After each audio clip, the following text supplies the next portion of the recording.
Pandian store serial next promo என்ன மாதிரியான ட்விஸ்டாக்கா போகுதுன்னு பார்க்கலாம். கதிர் ரொம்பவே சந்தோஷத்துல இருக்காங்க. உடனே நம்ம ராஜி கிட்ட போயிட்டு ரொம்பவே ஃபீல் பண்ணி உனக்கு எப்படி நன்றி சொல்றதுன்னே தெரியலமா, எனக்கு அவ்வளோ சந்தோஷமா இருக்க நல்லா சொல்லிட்டு ரொம்பவே ஃபீல் பண்ணி கோமதி பேசுறாங்க. உடனே கதிர் வந்து ராஜி கிட்ட என் அம்மா சந்தோஷமா இருந்த நான் பார்த்ததே கிடையாது, என்னுடைய அம்மாச்சி எல்லாம் இங்க வருவாங்களா, நல்லா நான் எவ்வளோ ஏங்கியிருக்கேன்னு தெரியுமா, அந்த மாதிரி எல்லாம் நடந்ததை நினைச்சு நான் அவ்வளோ சந்தோஷத்துல இருக்கேன் நல்லா சொல்லி ரொம்பவே ஹாப்பியா வந்து பேசிக்கிட்டு இருக்காங்க.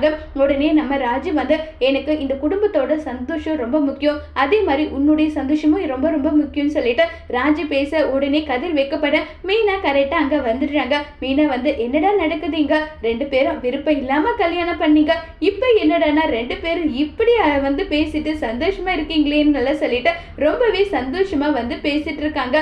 உடனே பயங்கரமா ஃபீல் பண்ணிட்டு வந்து நம்ம ராஜி வந்து மீனா கிட்ட அக்கா நான் அவங்க கிட்ட ஒரு முக்கியமான விஷயம் சொல்லட்டுமான்னு சொல்லிட்டு கேட்குறாங்க. என்ன விஷயம் சொல்லுன்னு சொல்லிட்டு கேட்குறதும் பக்கத்துல வந்து உட்காந்து அக்கா எனக்கு எல்லாம் ரொம்பவே வந்து ஃபீலிங்கா இருக்கு, இப்படியெல்லாம் அவருக்கு நடக்கிறத நினைச்சு ரொம்ப வருத்தத்துல நான் இருக்கேன் நல்லா சொல்றாங்க. இது எல்லாத்துக்கும் காரணம் என்ன தெரியுமா, காதல் தான், நீ வந்து இப்போ ரொம்பவே சந்தோஷமா வந்து இருக்கிறேன்னு சொல்லிட்டு எல்லாம் பேசிக்கிட்டு இருக்காங்க. ஆமா நான் ரொம்ப சந்தோஷமா இருக்கேன், ஏன்னா கதிரை நான் காதலிக்கிறேன், அதான் ஒரு லைஃபை என்னால் ஏற்றுக்க கூட முடியலன்னு சொல்லி ரொம்பவே வருத்தப்பட்டு ஃபீல் பண்ணி ராஜி சொல்கிறாங்க. இதை கேட்டு மீனா சந்தோஷப்படுறாங்க. அதோட இந்த பிரமோவை முடிச்சிருக்காங்க.